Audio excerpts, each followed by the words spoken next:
بسم اللہ الرحمن الرحیم حامدن و مصلین اے خان ریسرچ سوسائٹی سے حاضر خدمت ہے آپ کا بھائی مفتی نذیر احمد خان۔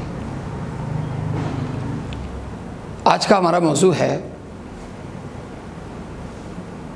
اسلام کی نظر میں مسجد کا دائرہ کار۔ مسجد کے بارے میں آج کے مسلمانوں کا عمومی ذہن یہ ہے کہ مسجد صرف ایک عبادت گاہ ہے۔ مسجد میں نماز ہو، ذکر ہو، تلاوت ہو اور کبھی کبھی وعظ ہو۔ مسجد سے مدرسہ دور ہونا چاہیے۔ مسجد اور مدرسہ دو الگ الگ جگہیں ہیں، یعنی مسجد پڑھنے پڑھانے کی جگہ نہیں ہے۔ یہ جو ہماری سوچ ہے میں اسے ناقص سوچ کہوں گا، اس لیے کہ یہ سوچ قرآن و سنت سے میل نہیں کھاتی۔ قرآن کریم کی آیات پہ جب ہم غور کرتے ہیں تو ام المساجد کعبے کی جب تعمیر ہوئی تو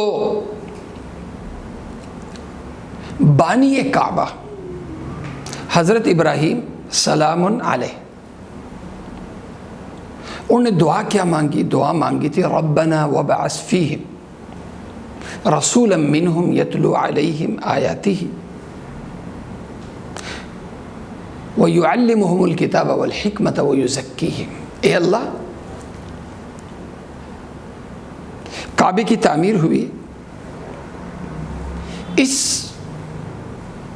گھر کا چلانے والا، اس گھر کا امام اور اس گھر کے ارد گرد جو ایک دنیا رہتی ہے، جو اس مسجد کا سربراہ ہے، اس مسجد کا امام ہے، وہ کیسا ہو؟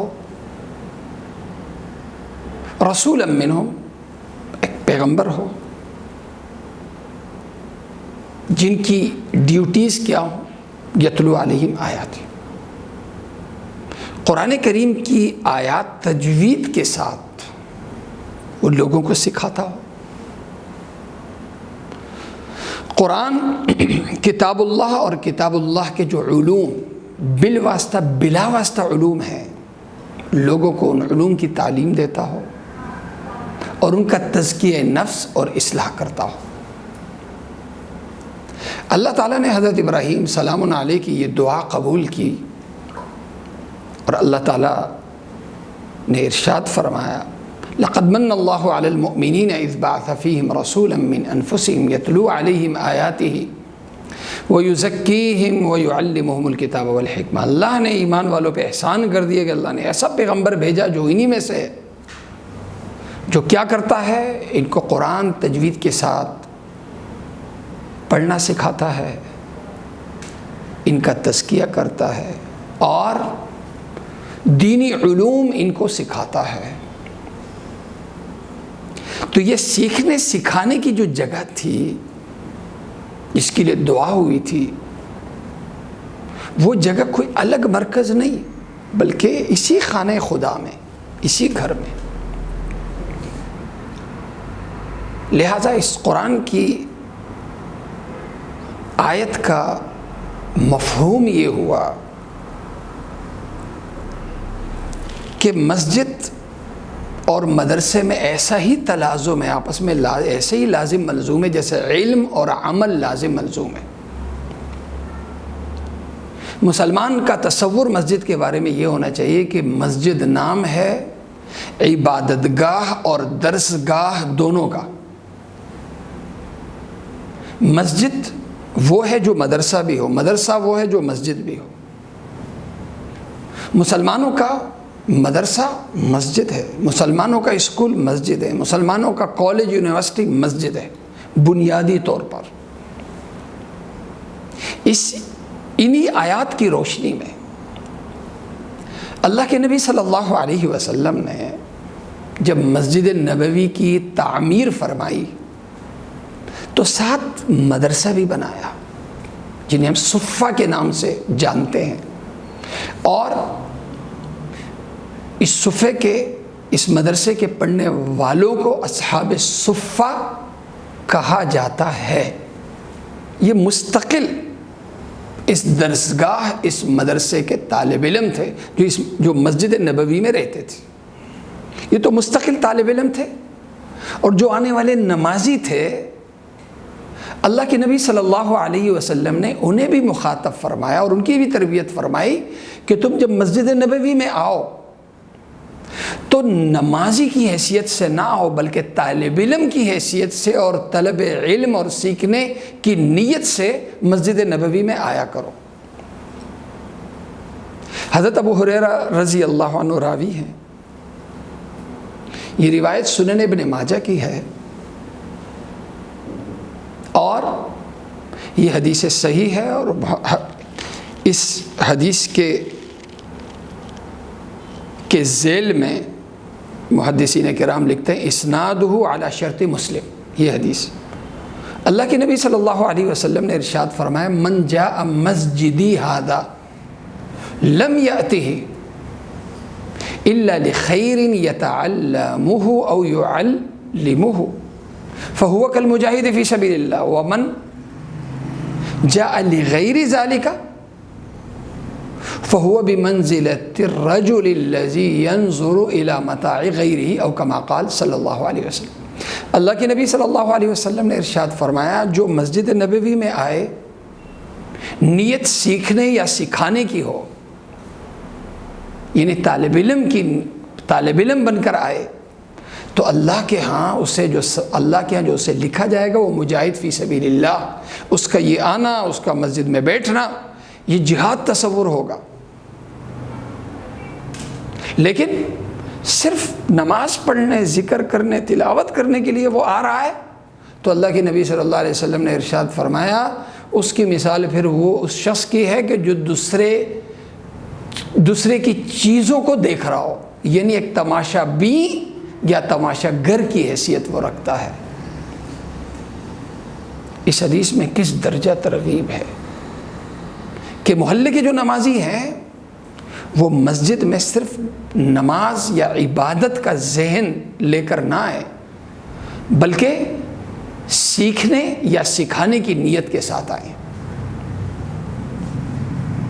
لہذا وہ آئیں، درس حدیث ہو رہا ہو تو درس حدیث سننے کی نیت کے ساتھ آئیں، درس قرآن ہو رہا ہو تو درس قرآن سننے کی نیت کے ساتھ آئیں، بیٹھیں، وہ دروس اٹینڈ کریں۔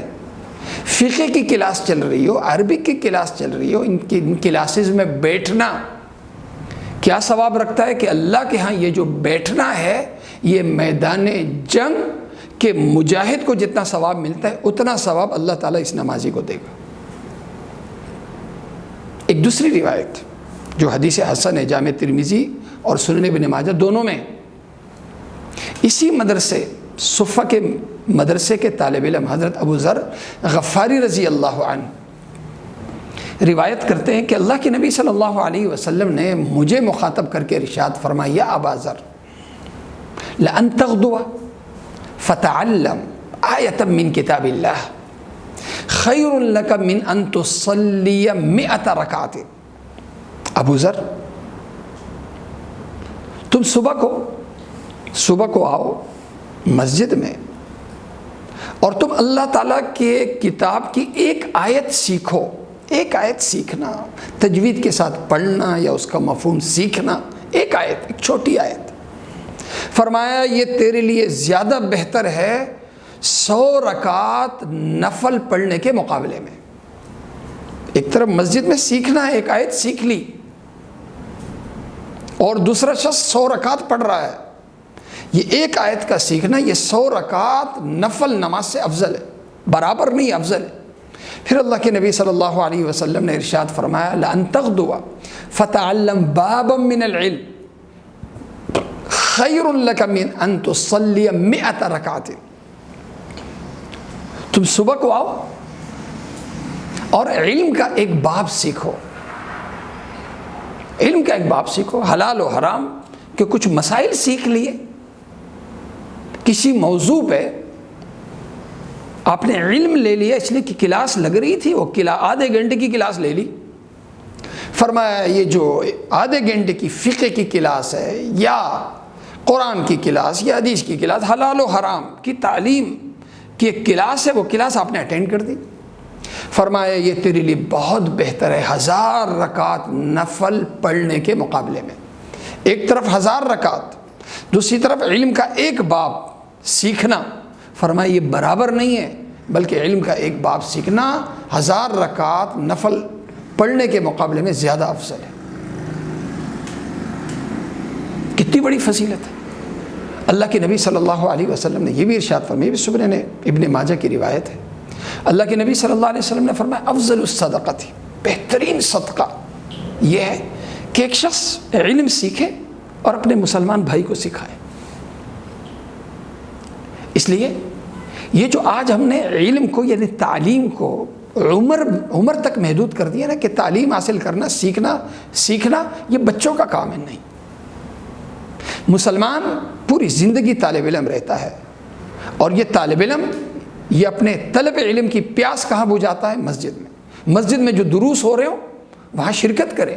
حضرات صحابہ کرام رضوان اللہ علیہم اجمعین نے جو علم پایا، کوئی مسجد نبوی سے الگ کوئی اسکول یا مدرسہ یا کالج یا یونیورسٹی نہیں تھی، اسی مسجد میں سب کچھ سیکھنا سکھانا ہوتا تھا۔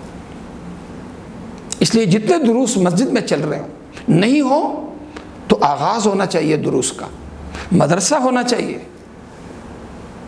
کورسز ہونے چاہیے، سمر کیمپ ہونا چاہیے۔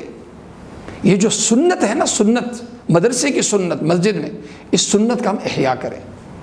اور پھر ایک کلاس ایسی ہے جو ہفتے میں ایک کلاس، جو جمعے کی نماز سے پہلے کی کلاس ہے، جسے خطبہ جمعہ کہتے ہیں،